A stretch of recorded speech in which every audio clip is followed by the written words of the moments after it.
Let's get to the Democrats now. Hillary Clinton, Bernie Sanders kicking their campaigns into overdrive as we count down to Tuesday's New York primary. Clinton surprised supporters, as our producer on site told us, at a Get Out the Vote rally in Washington Heights, that's in New York City. Her campaign has admittedly been working on ways to make her more relatable to voters. So how about some dance moves? Well, she's been working to break Sanders' winning streak. He's won 8 out of 9 state contests so far, even though Clinton leads in convention delegate count. And of course, the superdelegates, blah, blah, blah.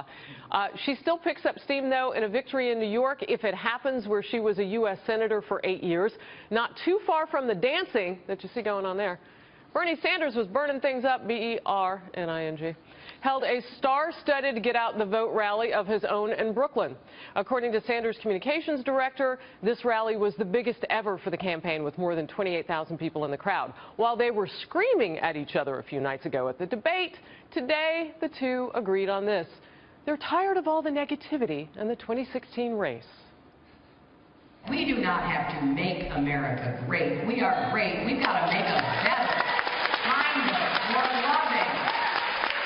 And then we will become even greater. And we must stand against the hatred and divisive rhetoric that is pitting people against one another, coming from some of the candidates. You know, I have become a little bit tired of being beaten up by the negativity of the Clinton campaign, and we're responding in kind. Bryan Llenas is live in our New York City newsroom. Brian?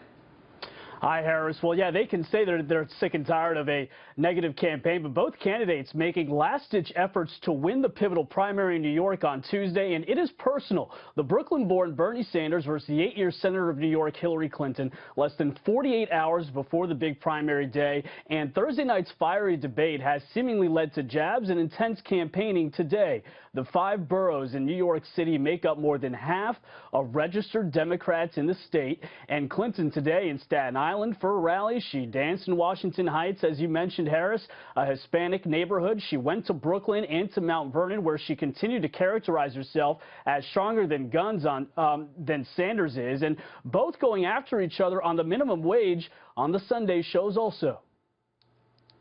I just have to underscore, I think their campaign is trying to make something where there is nothing. The people who are behind the fight for 15 support me, not him. I have said at the very beginning of my campaign, we need to raise the minimum wage to $15 an hour. And that is kind of the difference between the way we do politics. I'm trying to set a high bar. I'm trying to be a leader which says, let's go, America, let's move in the direction we have to go. Meantime, Sanders visited a church in Harlem and then went to a concert rally in Brooklyn for the campaign's biggest event thus far. Like you said, more than 28,000 people, they say. All day, Sanders railed against Clinton's dependence on campaign contributions from the wealthy.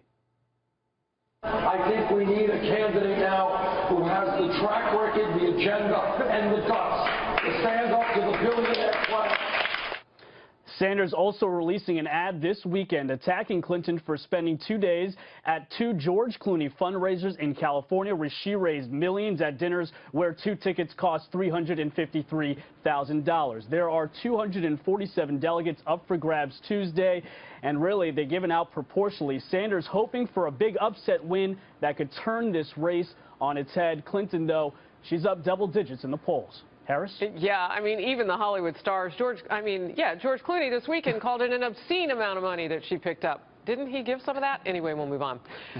Brian, I know Hillary Clinton has responded to Donald Trump's new nickname for her, which is Crooked Hillary.